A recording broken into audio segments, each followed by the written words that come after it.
আসসালামু আলাইকুম। আজকে সুপারি গাছ লাগানোর চিন্তা ভাবনা করলাম।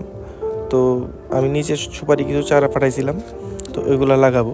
তো যে জায়গায় লাগাবো মানে মাটি এত শক্ত হয়ে আছে যে কোদাল দিয়ে কূপ দেওয়া যায় না। তো আমি পানি ছেড়ে দিলাম। তো পুরা ক্ষেত পানি দিয়ে ভরে দিছি। এখন দেখি কী অবস্থা হয়। যে জায়গায় সুপারি গাছ পাঠাইছিলাম ওই জায়গায় তো মোটামুটি ভিটামিন ছিল। তো এখানে তো মাটির অবস্থা যেই হাল। তো বর্ষাকালে লাগাইতে পারি না একটু সমস্যার কারণে।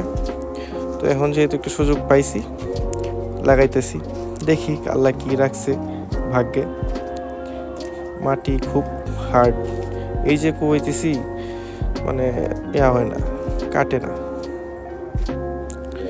আর কাজ করলে শরীরও ভালো থাকে। আমি চেষ্টা করি কাজ করার। অনেকগুলো কুপাইছি আজকে, প্রায় 20-22টা সুপারির চারা লাগাইছি।